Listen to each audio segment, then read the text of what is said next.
One and you're live. All right, welcome back to another episode of Judicial Dollars and Cents. We are at the Super Summit event, PILMMA event in San Antonio, Texas, and I am here with Justin Elsner, with Justin Elsner Law Firm out of Seattle. Me. So we're here at PILMMA. Have you been here before? I have been, yes. A couple times. I've come to the Summit events. I'm also a mastermind member. Amazing. And what's something you're looking for at these events? What is you're trying to get a takeaway? Just something new. Obviously right now AI is the topic that everybody's talking about. Sure. And so I get a little bit of information here and there, and just great to see people are experts in the AI field. So that's been a takeaway so far.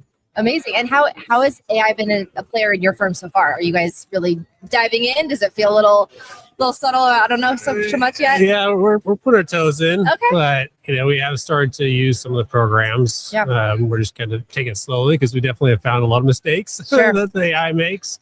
But it's also been helpful most of the creative side of things. Yeah. And so we don't use as much on the legal side as far as getting in trouble like all these other attorneys we've seen online where they put cases in there that don't exist. I've seen that happen when I try to do some research. And so the creative type, brainstorming type things. And personally, I use it a lot, actually, a lot more than Google and everything these days. Yeah, no, I think that's fair. And that's what we're seeing that across the board with firms, right? Like I want to start implementing it, but I want to be able to trust it first. So that's great. So your firm is it fully PI or do you do other type of legal work?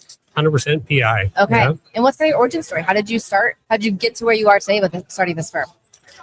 I guess I was just really naive. I didn't realize how naive I was, but I started from day one, 2007, when I graduated law school, and just decided I always knew I wanted to be a business owner and open my own firm. And so I just did that from day one. And looking back, I don't know if I would make that same decision, but it's worked out great. I can't imagine ever working for anybody. And so we have just kind of grown from there in the Seattle region. And actually earlier this year, I got licensed in Oregon and Idaho as well. And so, I can kind of help people. Out.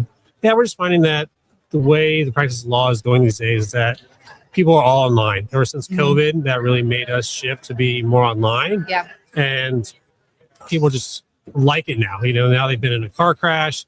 They don't have to come to the office. Their car's in the shop and they're getting treatment, and top of their lives already being busy. And so we are just doing a lot more online and Zoom and things like that. And so that's allowed us to expand and help people throughout the state of Washington. And then as we have grown throughout the state of Washington, then we start getting some people calling us from Oregon and Idaho, or they were visiting or whatnot. And so that's why I decided to go get licensed in those states as well. Yeah, I think that's amazing. And how big have you grown to now? How many lawyers do you have?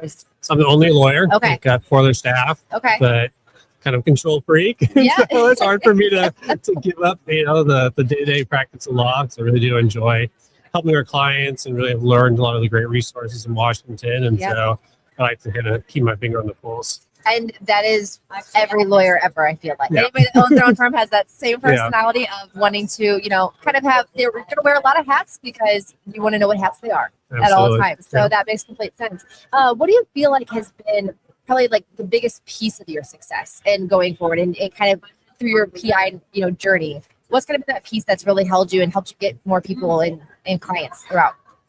Well, I'm actually a pretty big fan of Tony Robbins. Okay. And so I've attended a lot of his events, and really has given me a perspective on people a lot more. And so understanding people's journey a lot better and being able to understand the human part of the case. That's really, I think, what sets us apart as well, is that we are really able to relate to people. And so seeing that and helping us really guide people through, we can't go to treatment for people, but that's where we act more as guides and making sure they get treatment they need and the representation they need is, I think, kind of where we've shifted and seen how we can best serve people. There's just so much information out there, and so that's why we kind of are the in the industry and are able to really give people the right advice. Yeah, because there is just so much bad advice out there.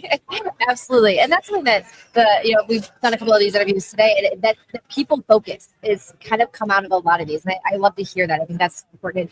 It's a piece that we look for in everything that we do, right? But being able to make sure we're doing right by our people, I'm sure you do that with your staff every day. So how do you kind of keep that culture of your staff, and make sure that they are always on that people focused, side of what you guys are doing? I think it's some way of teaching that and showing that and realizing a lot of times, people might get upset or they're angry or they're frustrated, and really kind of train my staff that, it's not about us, it's about the situation. Yeah. And so they can have more sympathy and understanding that. Yeah. And then just kind of explain the situation to people so they understand that, yeah, the insurance companies don't call us back all the time when we call them. And it's not that we aren't doing something, is that that's the situation or the court process. There are deadlines. And so we file a case. Yeah, we can't get to court for a year. That's not because we're just sitting on the case. It's because the court has certain deadlines. And so it's kind of understanding that. And so that we're able to be more sympathetic and relay the information. It's usually once people know and understand, then things go a lot more smoothly. Yeah, no, I think that makes complete sense.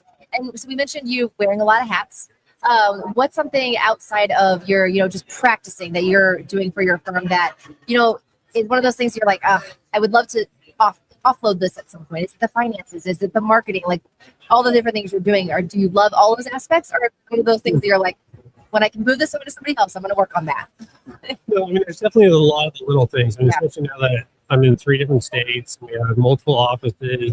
Yeah. There's lease renewals, and then they also want updated insurance information, and then the jurisdiction has their own taxes and their business licenses and things like that. And so really all that adds up. And there might be a lot of little 5-minute project type things. Yeah. But in the practice, you have personal insurance, you have liability insurance, you have property insurance. There's so many different kinds of policies, and they want updates. And so there's a lot of administrative tasks that I just need to finally just teach somebody how to do, instead of thinking, it's just 5 minutes. It's just 5 minutes. It's just 5 minutes. They all add up to hours and hours, right? Yeah, absolutely. And so I can, spend more time with the clients, because that's what we found, is that the more time that me and my paralegals as well can spend actually talking with the clients instead of doing a lot of these administrative tasks, allows us to serve people a lot better. Yeah, no, I think that's great. And it is one of those things, right? You think it's going to be so small. We do that in our personal lives too, right? I'll just do this for 5 minutes, and then I've ended up doing it for 20 because it's taken me a little longer. It's led to something else. So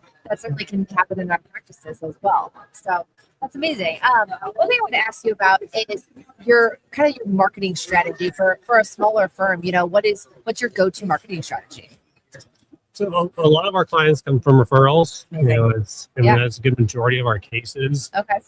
We just create a lot of relationships over the years. There's different chiropractors who are closer offices, and so a lot of times the client will see that chiropractor, and they want to stay local themselves. They don't want to go downtown Seattle where we're in the suburbs. And so we started creating a lot of relationships with different providers, and they see we do good work, and they do good work and treat patients well. And so we're able to refer back and forth that way.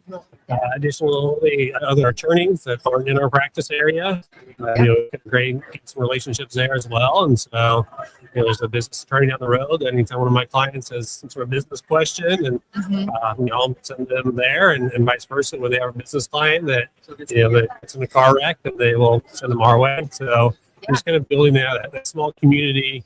We can be near Seattle, but still be small and keep those personal relationships, with people right down the road from us. Yeah. So did that strategy have to now expand to Oregon and Idaho? Are we going to start expanding those networking out there? I think so. Yeah. Absolutely. Yeah, and that comes with growth, right? And that's where, finding that balance between expanding and your bandwidth of what we can do.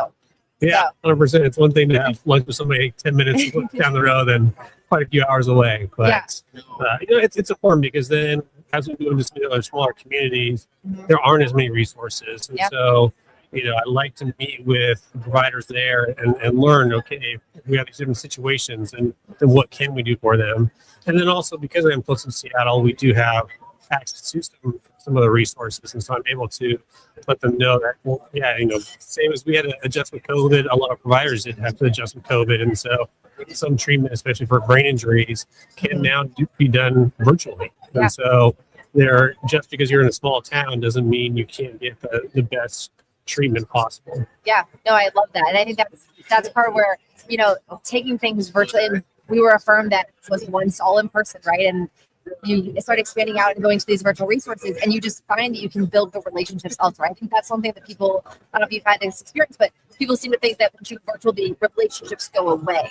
And sometimes it's like, no, I feel like we make more effort for the relationships sometimes to make sure we're still having those connections and stuff. Do you see that as well?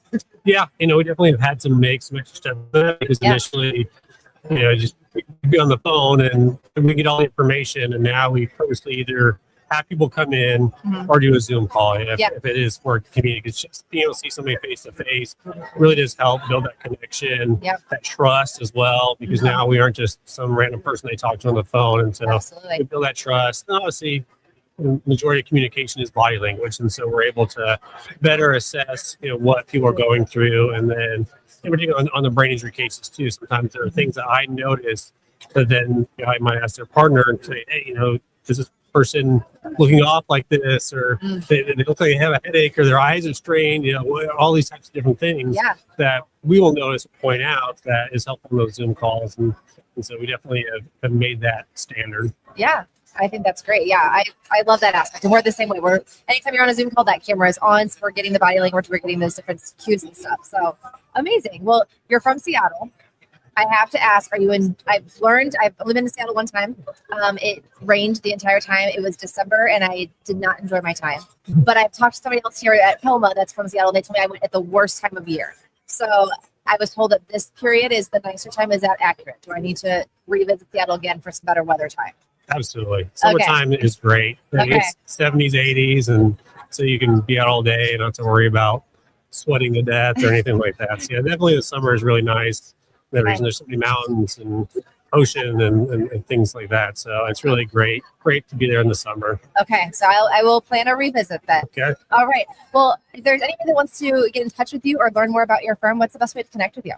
They can check out our website, elsnerlawfirm.com, or they can give us a call at 206-447-1425. We offer free consultations. So I tell people, don't hesitate to reach out. There's not something we can help you out with, then perhaps we have a referral for you. Amazing. Well, thank you so much for your time today. And that is another episode of Judicial Dollars and Cents. Thank you. Thank you. Thanks for joining us on Judicial Dollars and Cents, presented by Anders Virtual CFO Services. If you found value in today's conversation, be sure to follow or subscribe wherever you get your podcast. To learn more about how Anders helps law firms strengthen their financial foundations and drive growth, visit anderscpa.com. Until next time, keep making smart decisions that make perfect sense.